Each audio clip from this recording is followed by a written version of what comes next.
Taip, tai tada norėčiau pradėti pasisakyti, kad šis įstatymo paketas nėra naujas ir Kaimo reikalų komitetas jau buvo jam pritaręs. Prezidentas projektą vetavo praeitų metų lapkričio mėnesio 22 dieną dėl administracinio nusižengimo kodekso nuostatų, kurios šiuo metu yra perkeltos svarstyti į kitą komitetą.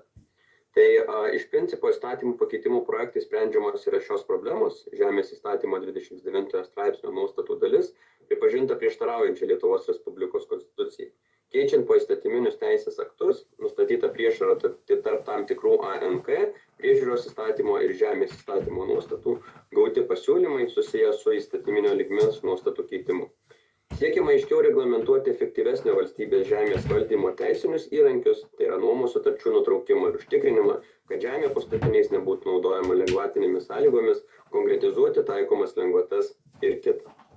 Siūlomas priemonės yra patikslinti žemės įstatymo 29 straipsnio 9 dalies nuostatas, užtikrinant jų atitikti konstitucijai, aiškiau reglamentuoti valstybinės žemės valdymo teisinius įrankius, nuomos sutarties pakeitimo, nutraukimo sąlygas, nuomos aukciono būdu sąlygų perkelimą, keičiant sudarytą nuomos sutartį, nuomos mokesčio skaičiavimo ar nuolaidų taikymo kriterijus, nustatant žemės nuomos mokestį, statinių esančių valstybinėje žemėje išpirkimą, nuomos, kai žemės sklype yra keli savarankiškai funkcionuojantys statiniai ir ar įrenginiai sąlygas. Įtvirtinta prievolė žemės sklypo plane išskirti jiems funkcionuoti būtinas žemės sklypo dalis. Taip pat užtikrinti, kad nuolaida, kai valstybinės žemės sklypas parduodamas be aukciono, nebūtų didesnė kaip 50% nuo apskaičiuotos pardavimo kainos.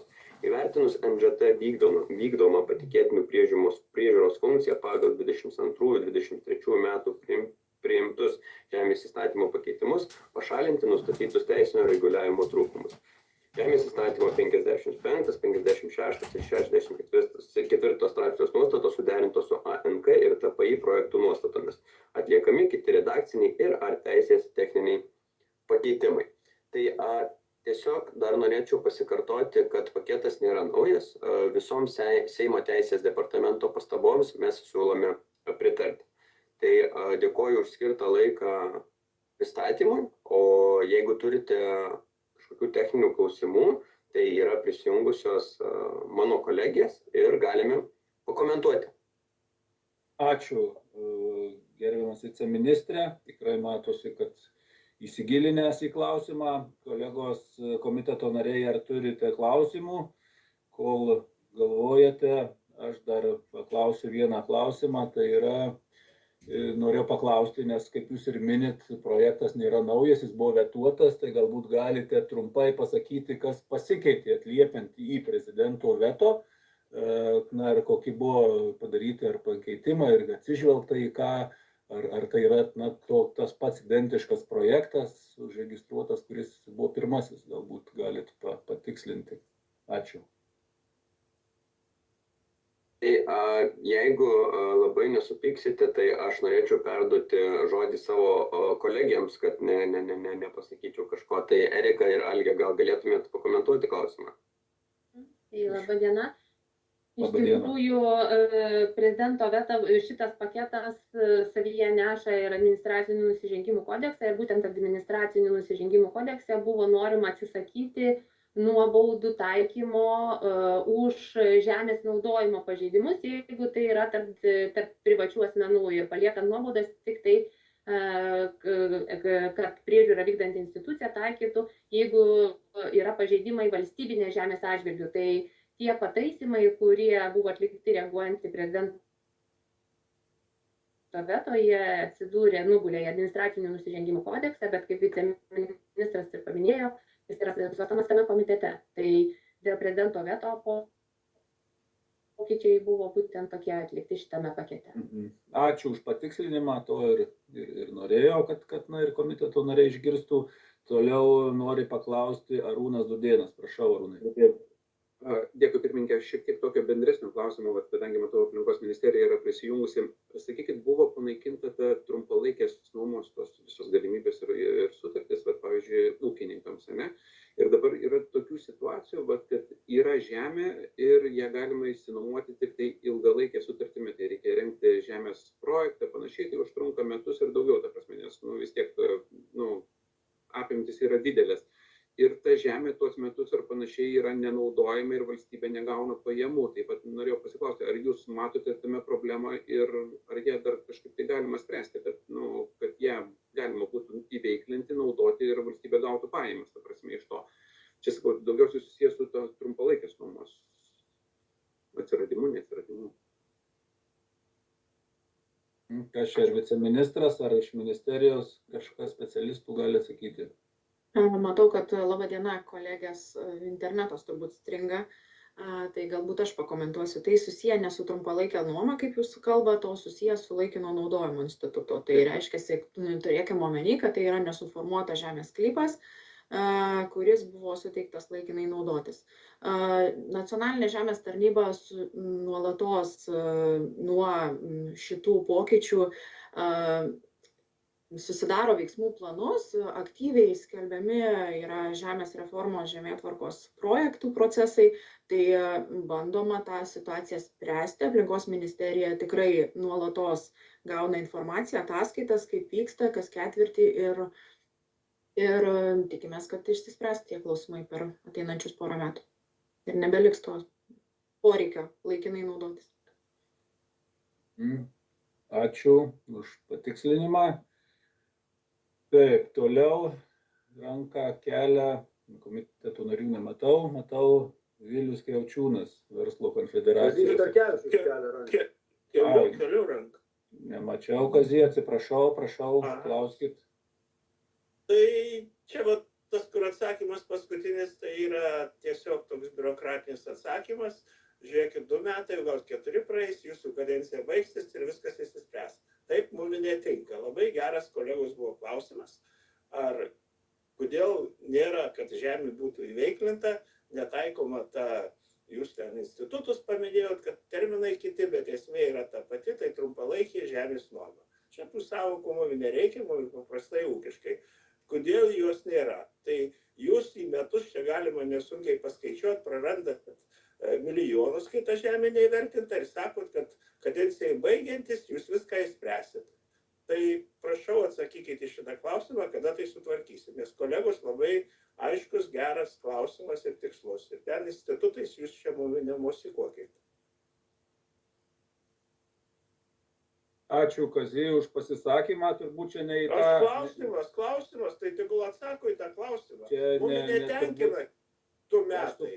Aš suprantu, Kazį daug kas netenkina, bet čia atskiras klausimas, turbūt nesusijęs su šituo, tai čia galėsim įtraukti į pavasario darbų programą ir įsitraukti ir pasižiūrėti, kaip yra įgyvendinami bendrai, nes turbūt tuo klausimu yra dar daugiau klausimų, Kazį, čia kiekvienam turbūt iš mūsų ir turbūt tą ir padarysim kovo mėnesį sesijos pradžioj, tai tikrai, kaip sakant, ruoškim tuos klausimus, o ministerija pasiruoš, tikėkimės, atsakymus ir turbūt sprendimo būdus. Bet tai gal gali atsakyti, ar ruošia kažką, tai šitą problemą mato? Viceministras trumpai atsakyti. Aš pakomentuosiu, Kazį, tai ačiū už klausimą, mums problema yra puikiai žinoma. Žinom, kad apie 300 000 hektarų žemės ūkio paskirties žemės šiuo metu mes turim neįveiklintos, už kurią valstybė negauna pinigų konkrečiai. Tai šiuo metu esame davę darbą NŽT, nes NŽT yra dabar mano kuruojama sritis ar ne organizacija. Tai šitą problematiką žinom, man asmeniškai šitą problematiką yra labai skaudi, nes turim labai daug neįveiklintos žemės. Tai tikiuosi, kad greitų metu tikrai nei pamiršim šito klausimo, nei duosim konkrečius jums sprendimo būdus, kaip galim tą žemę įveiklinti, todėl kad statistiškai turim duomenis, jog praeitais metais buvo įveiklinta tik 25 000 hektarų, kas yra 10% dabartinios laisvos žemės fondo. Tai pagal tuos skaičius matom, kad tokiais tempais mes tą žemę galbūt įveiklintumėm tik tai per 10 metų, kas vėlgi nėra tinkama ar ne, plus matant, jog vėl ateina į žemės fondą naujų, kur baigėsi sutartys ar ne ir vėl įkrenta, tai suprantam tikrai tą problematiką, skaičius aš asmeniškai žinau ir tas klausimas nebus padėtas į stalčių. Tai va. Ačiū, viceministrė, tikimės, kad taip ir bus. Toliau matau Vilius Kriaučiūnas, jūs turbūt apie savo pasiūlymus norit pasakyti, Viliau. Taip, sveiki, taip. Tai aš tik tai pasakau, kad pagal statutą mes jūsų pasiūlymų nesvarstome, nes yra užregistruota vakare po 8 valandos ir aš pats pamačiau tik tai dėka to, kad prisijungiau dar prieš miegą pasižiūrėti, kaip čia dėl dokumentų, tai iš tiesų ir turbūt kiti komiteto nariai nėra visiškai susipažinę, nes ir pagal statutą, kaip minėjau, tai jūsų pasiūlymas yra užregistruotas ir bus perduotas pagrindiniam komitetui svarstymui. Tai nebent jūs norit kažką tik trumpai pasakyti, bet jis šiandien nebus svarstomas, nes dėl mano minėtų priežasčių. Tai prašau, jeigu dar kažką norit pridurti. Supratau, atsiprašom, kad vėlai pateikėm, suprantam situaciją, tai noriu tik užduoti klausimą ir trumpai papasakoti. Tai vienas klausimas yra, ar jūs ketinate tada priimti komiteto išvadą jau šiandien šiame posėdėje ir tada tiesiog trumpai noriu papasakoti, kad iš kur pačią siūlymų logiką.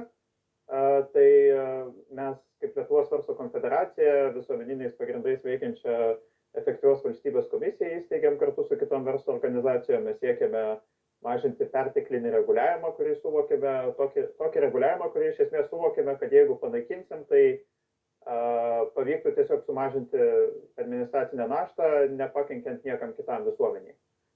Tai ir siekiama mažinti administracinę naštą, kuri trukdo kurti vertę Lietuvoje. Tai tiesiog visi pasiūlymai, yra 6 pasiūlymai viso, kurie visi yra orientuoti būtent į tą tikslą. Tai tiesiog, kadangi mes teiksime siūlymus ir pagrindiniam komitete, ir gali būti, kad teks dėl jų kažkada vis tiek balsuoti jums kaip sprendimų priėmėjams, tai tiesiog informuojame apie tai. Ačiū labai. Ačiū, tai tikrai džiaugiamės, kad jūs dirbat ir vėlais vakarais, tą įsitikinom vakar jūsų pasiūlymų, o kaip ir patvirtinsiu, kad tai pasiūlymai bus perduoti pagrindiniam komitetui, jie apsvarstys, o mes dėl to Seimo nariai, dėl to apsispręsim turbūt salėje balsuojant, tai tikimės, kad jums ten komitete pavyks pasiekti kompromisą ir ta biurokratija, kaip ir sakot, kad ji mažės. Ačiū Jums, toliau Aušra Šalugienė, prašau Aušra. Labą dieną, tik visą laiką Aura Šalugienė. Oi, matot, bet visada taip pat, tai visada turim nuo ko pradėti pasisakymą. Tai dėkoju Žemės ūkio ministerijos atstovė Aura Šalugienė. Atsiprašau, kad negali šiuo metu dalyvauti viceministras. Tai noriu tik atkreipti dėmesį, kad nežinau, labai reikšmingai ar labai nereikšmingai buvo nepaminėta tai, kad nuo prezidento vetuoto įstatymų projekto šis yra pakitęs tokia dalimi, kad atsiranda 9 prim punktas, kuriam Žemės ūkio ministerija nepritarė, todėl kad mano, kad jisai prieštarauja civilinio kodekso nuostatom ir tai nėra sudaroma galimybė ūkininkam ir naudojantiems žemės ūkio veiklai sklypus, juos šiuo metu nuomojantiems ir laikinai naudojantiems, tęsti savo veiklą ir toliau sudaryti nuomos sutartis. Taip pat tai prieštarautų ir šiuo metu pateiktam Seimo nario Kazio Starkevičiaus projektui ir būtų užkirsta galimybė įsigyti tuos sklypus, jeigu būtų priimtas įstatymo projektas. Todėl Žemės ūkio ministerija pasisako prieš 9 prim punkto įrašymą, taip kaip buvo ir derinta pirmajame etape. Pirmajame etape buvome suderinę su aplinkos ministerija, kad 9 prim punkto nebus. Na ir šiandien jisai vėl atsiradęs ir apie jį nebuvo paminėta. Dėkoju. Ačiū gerbiama Aura už pastabas. Mes turime komitetą savo sprendimą dėl to 9.1 punkto, įgarsinsiu vėliau. Dar kelia ranką Kazys, prašau Kazys. Tai mes ką prieš posėdį aptarėm, tai įgarsinsit ir ministerijos šitos pastabas, kurias mes ir tu, ir aš, ir ministerija pastebėjau, mes jas padiskutuosim ir tada ministerija pasakys irgi savo nuomonę ir tada mes priimsim sprendimą. Taip? Pritariu, taip. Gerai. Tai ačiū, daugiau pakeltų rankų nematau, tai dar pasižiūrim, kas čia dar. Vaičionis, atsiprašau, ranką kelia. Taip, tai prašau, gerbiamas Vaičionį, pasisakykit. Ačiū labai, ar girdisi? Puikiai. Tai iš tikrųjų savivaldybių asociacija turi labai daug pastabų, tik naktimis nedirbame ir jų nesurašėme, pateiksime pagrindiniam komitetui. Pagrindinė problema, ką mes matome, kad nesprendžiama administracinės naštos mažinimas savivaldai ir kitoms institucijoms, tai nesprendžiami mūsų visą laiką keliami klausimai dėl tarybos kompetencijų perdavimo vykdomai savivaldybių institucijai, dėl įsiterpusios sklypo sąvokos patikslinimo, buvo paminėta dėl sutikimų naudoti valstybinę žemės ūkio paskirties žemę žemės ūkio veiklai ir šitas klausimas, ką iškėlė Kazys Starkevičius, išlieka aktualus, nes šiai dienai įdėta data 26 metai ir viskas, ir kaip toliau bus su tais sutikimais. Paminėta buvo 9 prim. Tai čia mes matome, nežinau, kokias pastabas teikė kolegos, bet mes matome problemą tame, kad kalbama 9 prim punkte apie sąrašus, kuriuos sudaro nacionalinė žemės taryba, ar jos vadovas, ar įgaliotas administracijos darbuotojas. Tačiau atkreipiame dėmesį, kad miesteliai taip pat priklauso kaimo gyvenamosioms vietovėms. Ir ko gero nereikėtų kalbėti, kad žemės nuoma turi užsiimti ir savivaldybės. Patikėti. Tai galbūt čia turėtų atsirasti žodis ne nacionalinės žemės tarnybos vadovas, bet patikėtinis.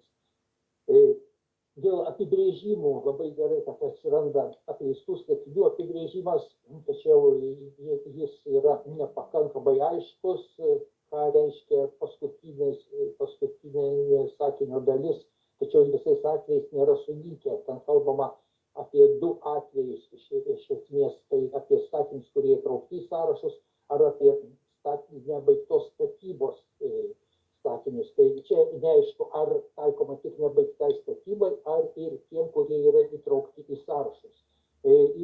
Atsiranda nauja sąvoka motyvuotas nurodymas, kuris nieko neneša jokio konkretaus turinio, nes motyvuotus nurodymus teikia iš tikrųjų ne tik nacionalinė žemės tarnyba, bet ir kitos institucijos. Ir manytumėm, kad iš viso tą sąvoką reikėtų braukti iš įstatymo projekto, kaip visiškai nereikalinga. Dėl 11 straipsnio papildymo, aišku, socialinių klausimų sprendimas žemės įstatyme gali ir gerai, tačiau čia ko gero reikalauja didesnių diskusijų ir ar tikrai tos pasirinktos grupės yra tos, kurios turėtų būti remiamos, tarkime, pensininkai ar nepilnamečiai, galbūt čia turėtų eiti pagal įvertinimą tų pajamų, asmenų pajamų ir taip toliau.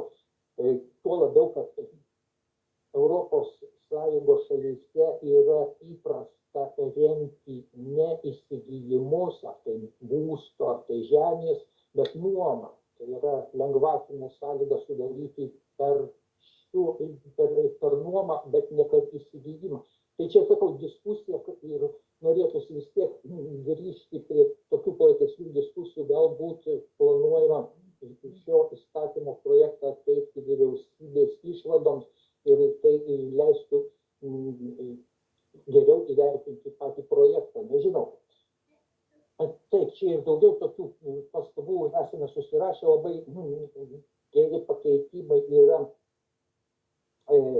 numatyti 36 straipsnio,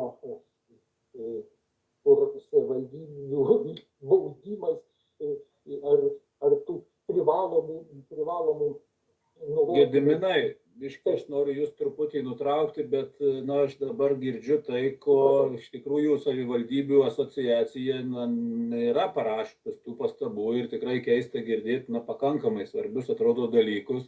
Tai gal ar jūs ruošiatės galbūt pagrindiniam komitetui pateikti tas pastabas raštu ir tada būtų turbūt logiška, kad jos būtų apsvarstytos, nes tai dabar tiesiog kalbėti apie problemas, kurios net, kaip aš girdžiu, kai ką net nėra šito įstatymo rėmuose yra, bet šito pasiūlymo pačio rėmuose jo nėra ir kaip žinot, kitų punktų negalima keisti. Ir čia yra Seimo nario projektas, tai aš suprantu, kad čia galbūt tas kompleksiškumas problemų yra daugiau žinutė ministerijoms kuruojančioms, šiuo atveju aplinkos ministerija dėl kai kurių tų niuansų, ką jūs sakot, bet mes turbūt turėtume grįžti į šį projektą ir turbūt reikėtų kalbėti apie kontekstą, kuris šiandien dienai yra pastabos ir pasiūlymai. Aš savivaldybių asociacijos nematau, bet girdžiu ir linkiu, kad tie pasiūlymai, kuriuos jūs išsakėt, žodžiu, jie atsirastų raštu ir pagrindinis komitetas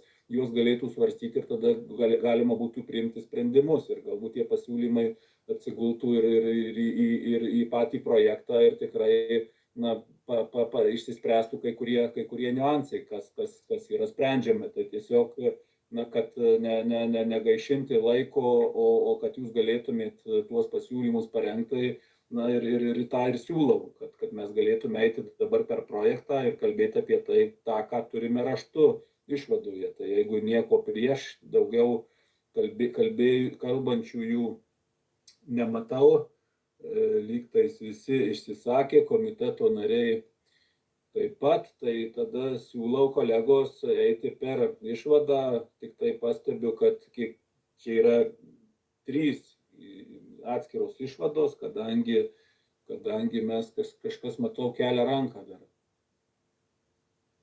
Visų laukiamas tobulas mačas grįžta.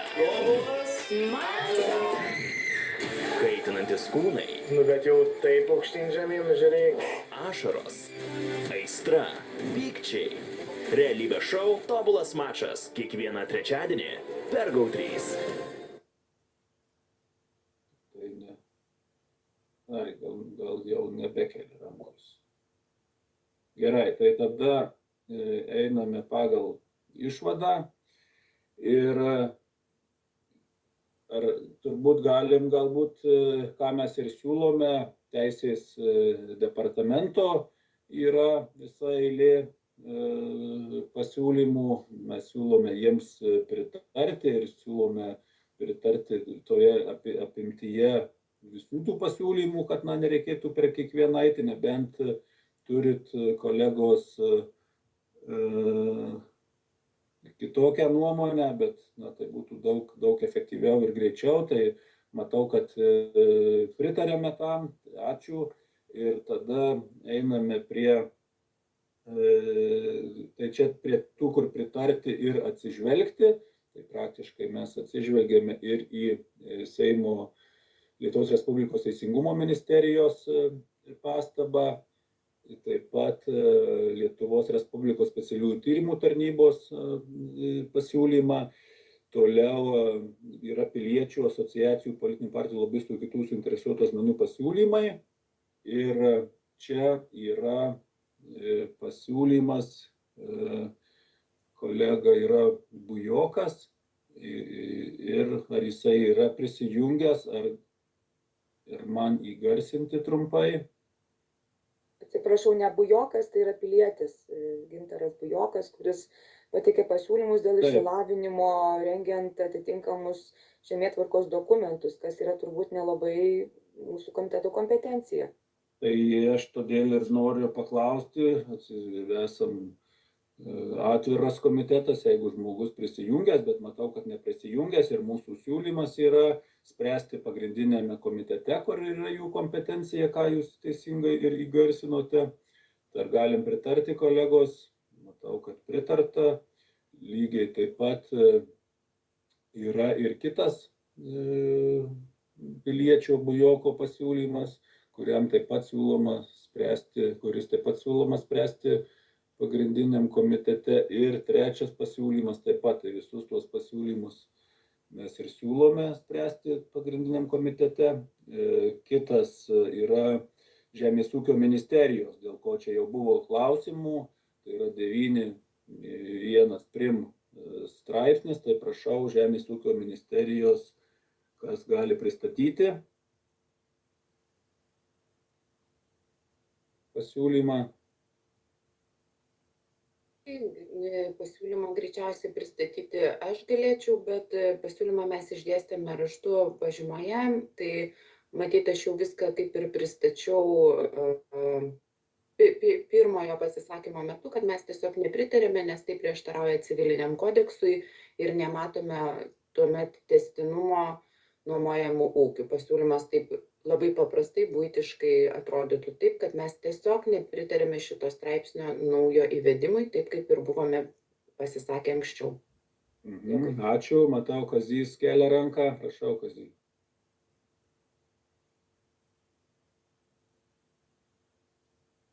Negirdim, Kazys, jūsų mikrofonas išjungtas. Tai ką mes ir pradžioj prieš posėdį dar kalbėjom, tai aš pritariu ministerijos pasiūlymui, kad jis yra perteklinis, taip, ir jo, arba tas kitaip, tas nuostatas galima būtų sugrąžinti, papildyti, kad turi būti informuoti ir visą šitą išdėstyti. Dabar aš tiesiog teisiškai nežinau, kaip čia sureguliuoti, aš kaip buvau minėjęs, jeigu būtų palikti laiko. Bet jeigu mes išbraukiam, aš noriu ministerijos paklausti, tada lieka tos senos nuostatos, kad turės informuoti, taip? Tai atsakysiu aš turbūt, ne aplinkos ministerija. Tai taip, tuomet lieka tos senos nuostatos, tęstinumas yra tęsiamas ir jokios kažkokios suirutės ar uždarų atvirų aukcionų nebėra skelbiama. Tai kas būtų logiška. Tai štai vat ir būtų tos, kad pritart ministerijos šitam pasiūlymui. Tai va štai toks būtų pasiūlymas.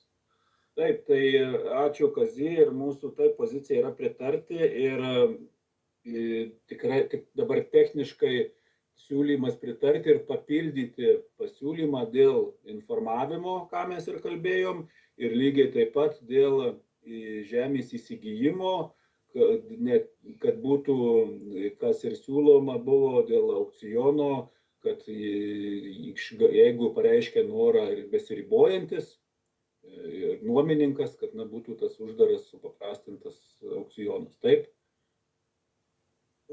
Aš dabar taip eksprontu man tai, kadangi tas kitas eina įstatymas ir jisai numatytas, bet jeigu vėl aš grįžtu, jeigu mes pritarėm, kad nepritarti šiam aplinkos ministerijos pasiūlymui iš projekto, tai tada lieka sena tvarka ir nieko keisti nereikia. Aš taip teisingai supratau. Gintarė, patikslinkit, prašau. Aha, ačiū. Iš esmės, šitam pasiūlymui pritarant Žemės ūkio ministerijos 30 išvados puslapyje yra suformuluotas komiteto pasiūlymas. Taip. Ir jame yra išdėstyta, kad komitetas, pritardamas Seimo kanceliarijos teisės departamento pastaboms ir nuomoniai, nepritarė iniciatoriaus siūlomam įstatymo projekto papildymui 9 primdalimi ir siūlo komitetas įtvirtinti aišku ir skaidrų nuomotinų valstybinės žemės paskirties žemės sklypų, kur nepageidauja nuomoti dabartiniai nuomininkai, įtraukimo į sąrašą iš šių žemės sklypų nuomos sutarčių sudarimo ir potencialių žemės nuomininkų tinkamo informavimo mechanizmą. Tai yra kalba apie viešinimą. Taip. Komitetas taip pat siūlo apsvarstyti galimybę nuomotinų žemės ūkio paskirties sąraše esančius žemės sklypus aukštesnė eile išnuomoti asmenims, kurių nuosavybės teise turimi, ar iš valstybės nuomojami žemės ūkio paskirties žemės sklypai ribojasi su pageidaujimu išsinuomoti valstybinės žemės ūkio paskirties žemės sklypų. Tai yra siūlyti jiems šios žemės sklypus nuomoti prieš pasiūlant nuomoti fiziniams asmenims, kurie registravę ūkininko ūkį, ar turi vyriausybės įgaliotos institucijos patvirtintą pasirengimą ūkininkauti, ir juridiniams asmenims žemės ūkio produkcijos gamintojams, kurių metinės įplaukos sudaro daugiau kaip 50% žemės ūkio veiklos. Ir šitą punktą, tada remiantis gerbiamo Starkevičiaus pasiūlymu, reikėtų papildyti prie argumentų, kad taip pat reiškia numatyti prievolę informuoti besibaigiant žemės nuomos terminui, ten tarkim daugiau kaip 3 mėnesius likus, kad nuomininkas būtų informuojamas, kad jis turi tą vadinamą pirmenybės teisę, nes teisiškai tai iš tikrųjų, kas žino, kas yra teisininkas, tą žino. Bet ūkininkai nėra teisininkai, tai turbūt čia galima parašyti kaip ir palinkėjimą, bet visa tai susivestų į tai, kad siūloma tą punktą, būtent pagal Žemės ūkio ministerijos pasiūlytą, reiškia, poziciją, šiuo metu išbraukti, todėl kad tokiai kokia yra siūloma dabar, pritarti negalima. Tai jeigu tinka toks variantas šitoj stadijoje, galima tai forminti, o po to esant poreikiu galima formuoti ir Seimo nario pasiūlymą. Jeigu pagrindinis komitetas, nes jis turės svarstyti kaimo reikalų komiteto pasiūlymą kaip tokį. Ir jeigu jis paliks tą nuostatą, tada galima bandyti ją taisyti jau, jeigu pagrindinis apsispręs, kad ta nuostata, kuri iš principo, kaip girdime, buvo ir nederinta, ir su rūmu, ir šiaip atsirado po prezidento vetuoto įstatymo, tai va tada galima bus galbūt imtis kitų veiksmų. Tai čia toks kompromisinis variantas. Ačiū Gintarė už labai išsamų paaiškinimą. Mes čia vakare vėlai dar tą pasiūlymą taip pat sulipdėm komiteto, ką galėtume komiteto vardu pasiūlyti ir atliepti. Tai prašau, Aura dar nori pasisakyti, turbūt reaguoti ir tada Arūnas laukia. Prašau, Aura. Aš atsiprašau, Arūno, kad užlendu prieš komiteto narį, bet noriu atkreipti dėmesį, kad jeigu mes išbrauktumėm šitą nuostatą ir paliktumėm, mes nemanome, kad jinai nereikalinga, tikrai manome, kad reikia išdiskutuoti ir sudėlioti ją tinkamai. Tačiau išbraukus šitą nuostatą, civilinis kodeksas tikrai užtikrina nuomos santykių tęstinumą. Civilinėme kodekse tai yra puikiai įtvirtinta ir nuomotojas tikrai turi teisę tęsti nuomos sutartis, tiesiog pratęsiama civilinio kodekso. Ačiū, ką jūs pasakėt, bet mes matom, kad tai nėra pats teisingiausias kelias ir matom turbūt tuos pasiūlymus, kuriuos ir tik ką įvardino Gintarė ir dar ryte mes čia kalbėjom su Kaziu, tai turėtų būti tas, kad ir turbūt atsakymas, kad ūkininkai nėra teisininkai, yra irgi tam tikras argumentas, nes yra tam tikri niuansai. Prašau, Arūnai. Aš tai labai dar norėjau, kad teisingai suprasti. Tai dabar šitas siūlymas yra tai, kad dabartinis žemės naudotojas, savininkas ar panašiai, jisai turėtų tą pirmumą įsigyti, kaip suprantu, ar ne taip suprantu. Tai labai trumpai. Taip, labai trumpai yra tai, kad yra siūlymas, kad ne tik tas, kuris dabar nuomoja, bet ir tas, kuris galbūt šalia yra savininkas, kad jie kartu būtų tas supaprastintas mažas aukcionas vadinamas, kad jie tarpusavį, kažkuris tai nusipirktų ir tai būtų valstybei didžiausia kaina, nes jeigu tik tai nuomininkas, tai yra atvejų, kai yra kažkas nebuvo informuotas, ką mes kalbam apie informavimą, kad baigėsi šalia ten sklypo ar pačiam savininkui, net kartais nežinant, yra nutrūksta nuoma, išsinuomoja kitas, net nebūtinai iš to regiono. Yra tokių atvejų iš kažkur tai tolimesnių kraštų ir ten įvairiausių niuansų, tai svarbu, kad turbūt tą žemę dirbtų tas, kuriam yra jinai galbūt arčiausia. Tai šiuo atveju, jeigu toks interesas yra arba nuomininko, arba šalia gyvenančio, tai turbūt jų abiejų galimybė dalyvauti tame aukcione ir būtų toks turbūt pats geriausias būdas išsiaiškinti.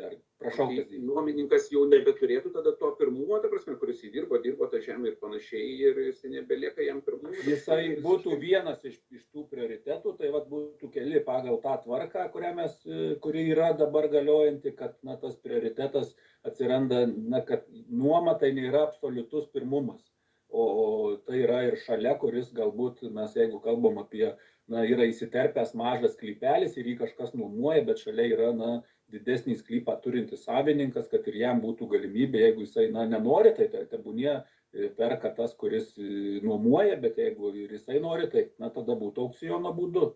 Supratau, kad ministerija siūlo turbūt, kad nuomininkas turėtų tą pirmumo teisę, ar ne taip supratau? Pagal dabar galiojančią, lyg tai siūlo, kad palikti taip, kaip yra, tai taip. Prašau. Pirmininkė, o negalime tikrai, aš siūlausi suformuoti tiksliai ir kitam posėdį mes galėtume apsvarstyti. Nes dabartiniu metu mes čia šiek tiek grybaujam ir pagrindiniam komitetui paliksime aiškiai nesuformuotą mūsų poziciją. Mes turim suformuoti aiškę poziciją, aš matau ir ministerijos atstovų, kur irgi turi ir mes, čia nieks nesitiks ir jūs, aš siūlausi ateiti irgi kartu suformuluoti ir tada priimsim. Tai jūs dar pažiūrėkit, kur mes esam komiteto pasiūlymą tenai ir viskas yra surašyta. Jisai iš tikrųjų, jisai toks labai jau toksai aptakus ir ten tikrai, paimkim, ar čia kas nors pasikeis, vis tiek dabar dar turim iki sesijos laiko, aš tikrai siūlau, nes dabartinis aš matau, kad aš likčiau pritart kaip ir ministerijos, kad visiškai šitą išbraukti, bet jeigu mes ten surašom, ką Gintarė surašė, tai Bet aš atsiprašau, tai yra pasiūlymas išbraukti. Tai, kas yra sakoma, tai yra argumentacija. Ir tolimesni palinkėjimai, ką reikėtų padaryti. Bet šitoj stadijoje yra pasiūloma išbraukti. 31 lape mes į tos palinkėjimus surašysim, tai siūlom išbraukti ir viskas. Tai mes ir siūlom. Mes neįrašysim argumentacijos, tai visa tai, apie ką yra kalbama, tiesiog mes galim iš viso parašyti, kad atsižvelgiant į ŽUM nuomonę Teisės departamento pastabą siūloma išbraukti ir padėti tašką ir parašyti atskirą raštą, kuriame išdėstyti argumentaciją. Tai čia yra keli būdai. Bet mes su pirmininku vakar, kai kalbėjome, kad ir atsakant į gerbiamo Dudėno, gal aš dar patikslinsiu, kad šiam momentui taip ir yra, kad asmuo, kuris nuomoja žemės ūkio paskirties žemę, jis turi teisę pranešti, kad jis nori ją nuomoti ir toliau, likus 3 mėnesiams iki sutarties pabaigos. Iš jo teisės nieks negali atimti, kaip teisingai kalbėjo. Nemalk. Tai turi... Aš noriu pabaigti sakinį. Ta prasme, kad... Jau skaitė šitą tekstą.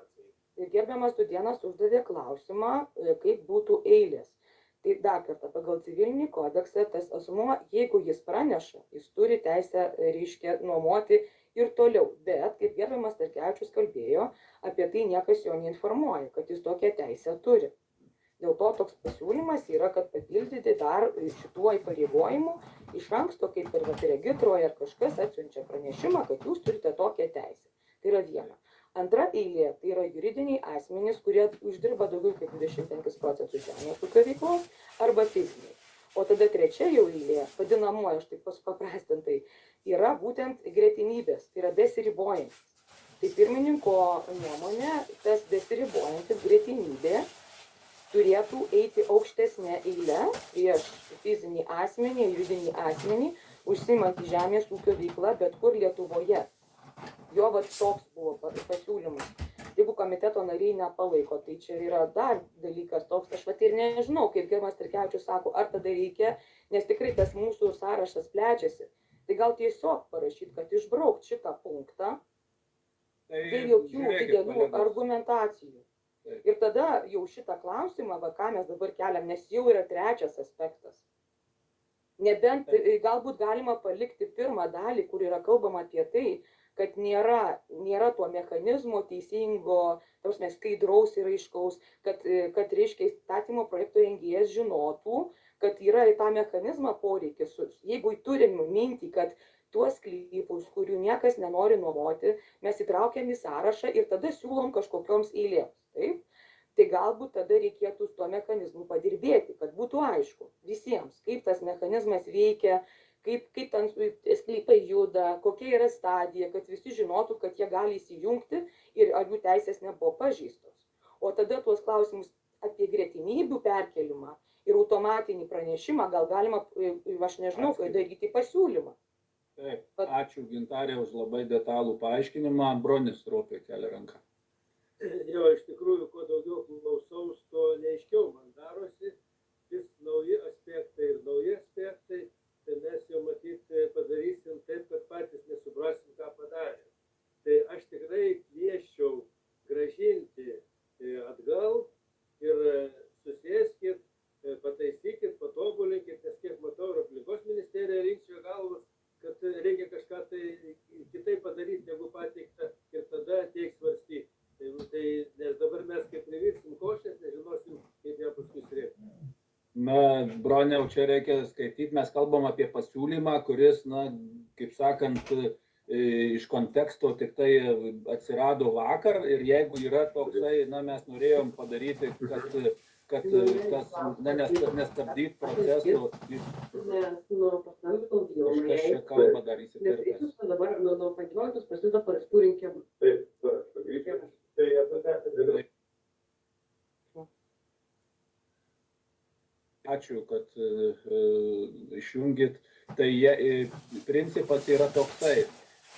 galime mes, ką mes šią vakar sukūrėm ir parašėm išvadai kaip komiteto pasiūlymą, mes galime to nedaryti.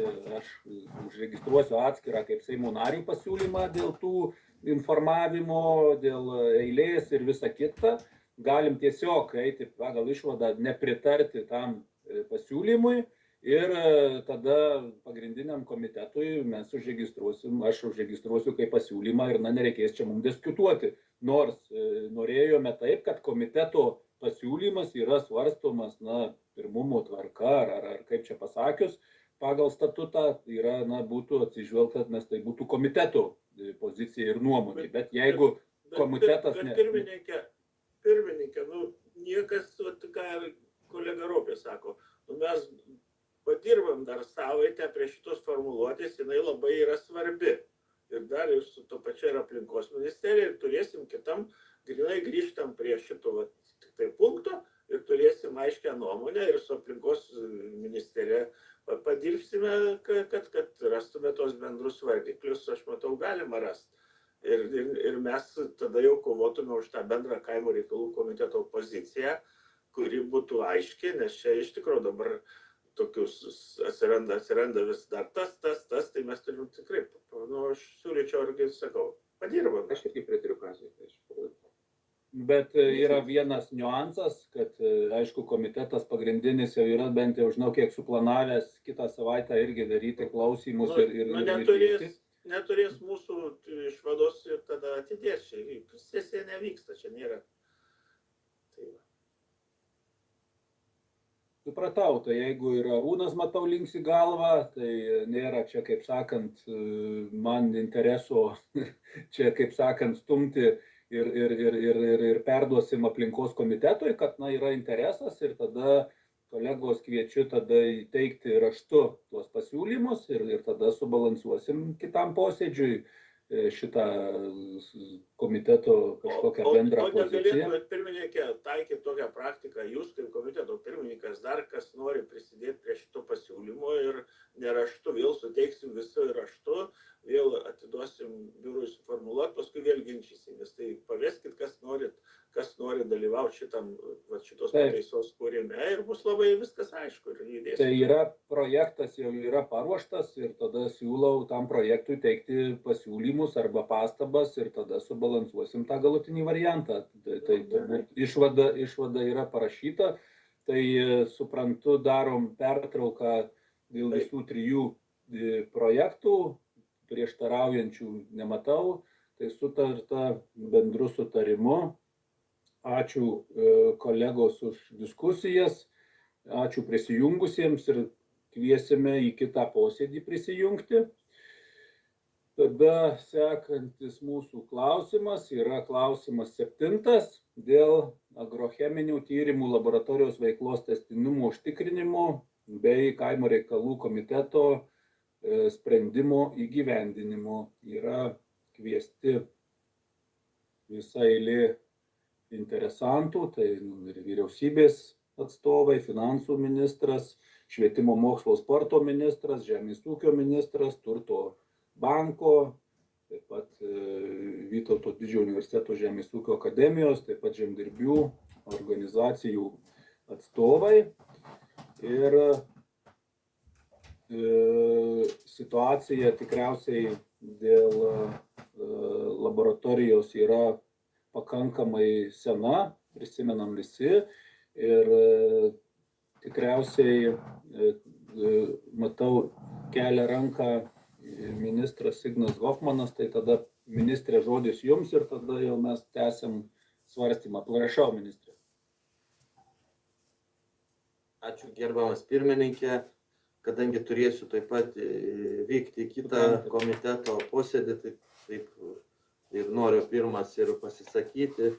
Tai ta pozicija mūsų buvo visą laiką nuosekli, ji lieka ir toliau. Laboratorija privalo būti tokia kaip nacionalinė, nes reikės įgyvendinti dirvožemio direktyvą, bet to yra žemės našumo balas vertinamas, kas irgi yra valstybei reikalinga, nes pagal žemės našumo balą yra apskaičiuojamas ir žemės mokestis, tai daugelis kitų šalių turi tokias laboratorijas, tai pasikartojant, tokią laboratoriją privaloma išsaugoti. Žinot, kad yra sutarta, kad laboratorija priima VDU Žemės ūkio akademiją ir dabar tik tai lieka finansinis klausimas.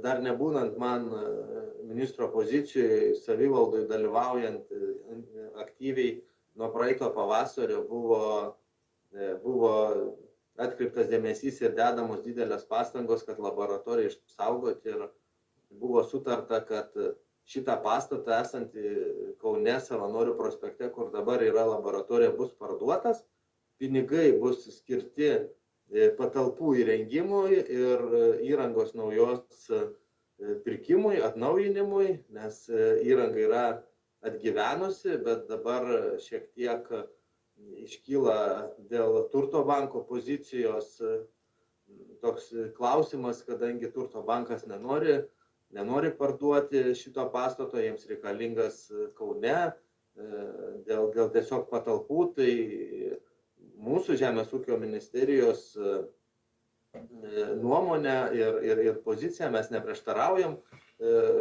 ką teigia turto bankas, tačiau mes turim užtikrinti tą susitarimą, dėl ko buvo susitarta, ir turim užtikrinti finansavimą, kaip ir sakiau, laboratorijos perkelimui į atnaujintas patalpas, patalpų įsirengimui ir įrangos pirkimui turi būti užtikrintas finansavimas, o iš kur atkeliaus tie pinigai netaip svarbu, tai taip nuosekliai tos pozicijos ir laikomės. Dėkuoju už dėmesį.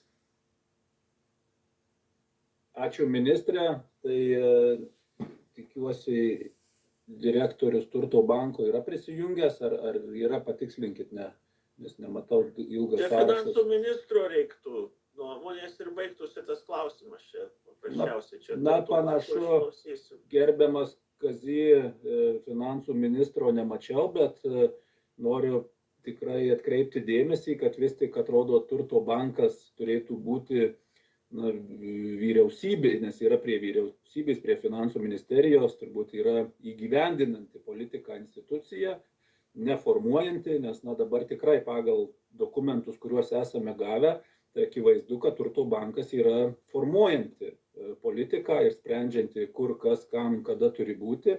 Ir turbūt į pačią situaciją keistai supranta turbūt Turto bankas, kaip laboratoriją iškelti į kitą pastatą kažkur tai Kaune, o po to jau ten jį parduoti ir tada persikelti į Žemės ūkio akademiją. Tai turbūt toks yra akreditacijos procesas, kuris tiems visiems žingsniams prieštarauja absoliučiai ir tai yra neįmanoma veikla, jeigu kitaip kalbant.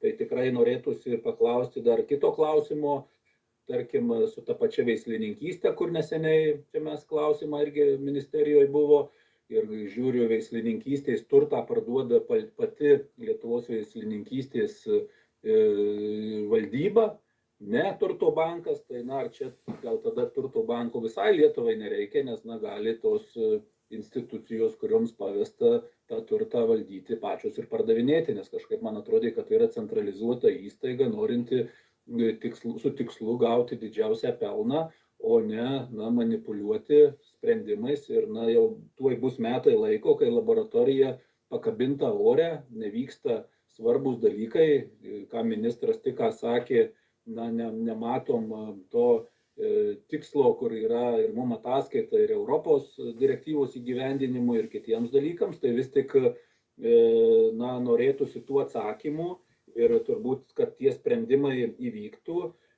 Tikrai dabar pagal eilę, ką ir šiek tiek Kazys užsiminė, yra finansų ministerijos atstovai. Tai ar gali finansų ministerija pasakyti poziciją ir kad mes eitume prie kažkokio tai sprendimo, nes tokioj situacijoje, kiek žinom, kiek matom, tikrai tokia situacija be atsakymų negali tęstis. Tai prašau, Juozas Augutis, matau, rektorius pats prisijungęs kelia ranką, tai prašau, gerbiamas rektoriau. Labadiena, gerbiamas pirmininkė, kolegos. Aš labai trumpai nebenoriu kartotis, čia labai pirmininkas išdėstė visą ir ministras situaciją, jinai yra žinoma. Dabar dėl paskutinio to finalinio žingsnio, na, tas pakeitimas pastato, aš jau suprantu, kad čia visi daugiau mažiau sutinkama yra. Jis, na, iš principo galimas, niekas to nesako, bet jis kelia tam tikrų rizikų. Pirmas dalykas tai yra laikas. Tos visos laboratorijos darbuotojai, jie įdarbinti yra laikinai į universitetą, na, mes neturėdami galutinio sprendimo negalim sudaryti neterminuotų sutarčių, jos yra laikinos iki vasario pabaigos, mes mokam ir už tos pastato nuomą ir už kitus dalykus.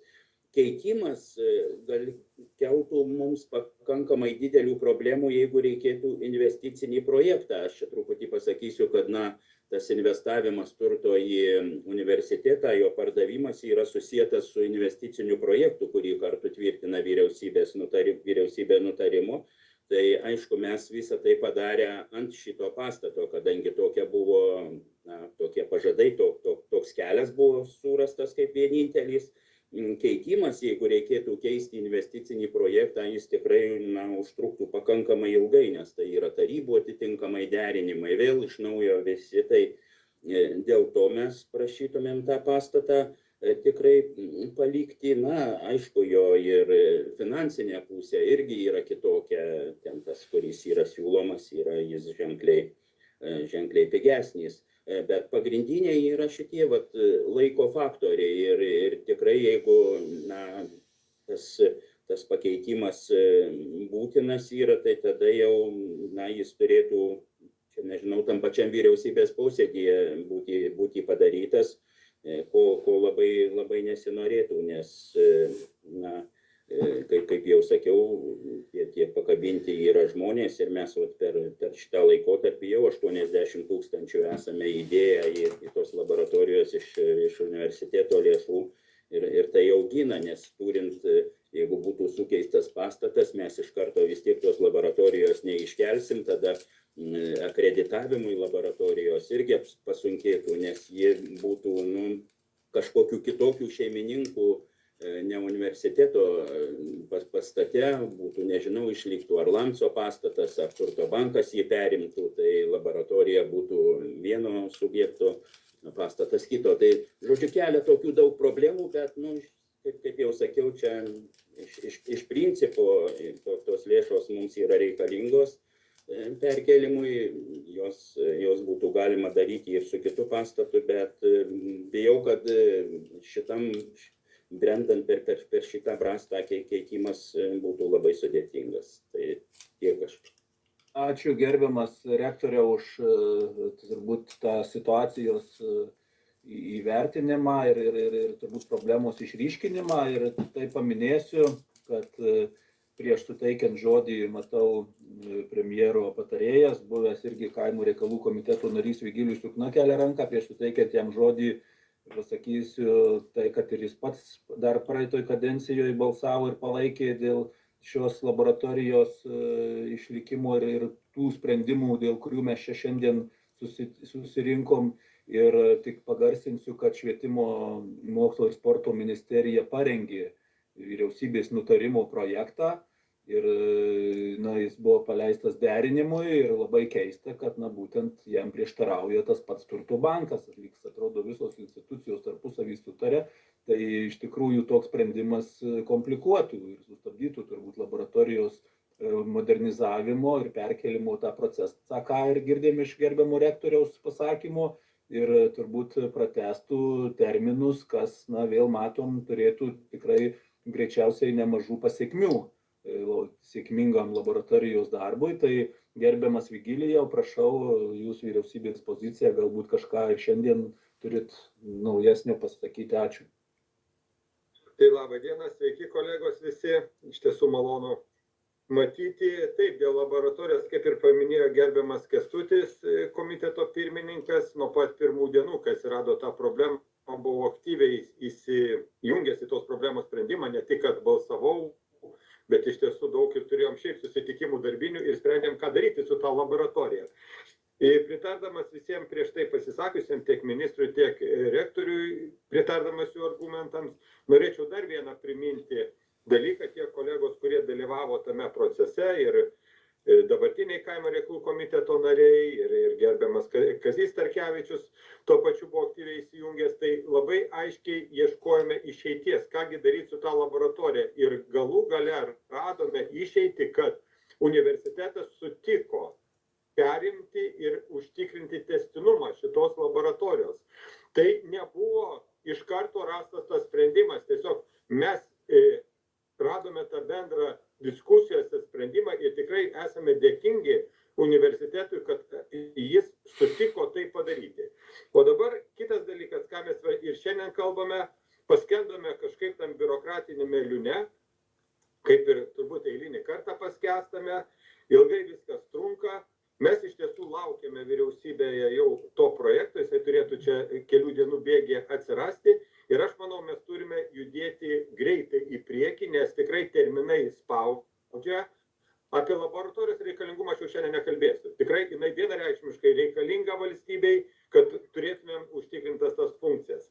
Tai atitinkamai, kas ir buvo įsakyta rektoriaus, rektorius įsakė tos argumentus, aš pilnai jiem pritariu ir sakyčiau, jau ir taip mes per ilgai užtrukome su tuo.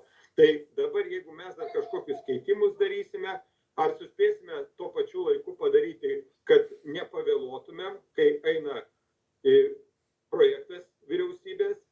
Kitas dalykas, ką šiandien išgirstu, kad siūlomas jau gali būti pigesnis pastatas, tai noriu paklausti, ar čia finansų ministerija, ar turto bankas tiesiog pinigais galės paremti tą investicinį tada projektą, nes perkelimui laboratorijos reikia tiek pinigų, kiek yra paskaičiuota. O tas paskaičiavimas, kiek aš žinau, tai yra tiek, kiek to panašiai pastato vertė. Tai jeigu siūlome pigesnį pastatą, tai iš karto tada siūlome finansavimo šaltinį, kad laboratorijos akreditavimui, perkelimui, patalpų rengimui. Tai mano tokie pirmi pastebėjimai, o dabar turbūt išklausykime atsakingų institucijų. Ir kaip minėjau, svarbiausia, kad mes judėtumėm galimai greičiau, atmesdami tos biurokratinės kliūtis. Ačiū. Ačiū gerbiamam patarėjui. Tai turbūt vyriausybės pozicija labai aiški. Tai suteikiu žodį, kaip suprantu, turto banko atstovams. Tai prisistatykit, dviese matau esat, ar čia gal ir finansų ministerijos atstovas yra. Ir tada apie tuos sprendimus ir kodėl taip yra tokia situacija. Tai prašau jūsų. Jeigu galima, gerbiamas pirmininkė Laima Kalinauskienė, finansų ministerijos turto valdymo departamento. Nemačiau, Laima, kad jūs čia keliat ranką. Aš pakėliau ranką ir ne. Prašau, tada dar prieš tai.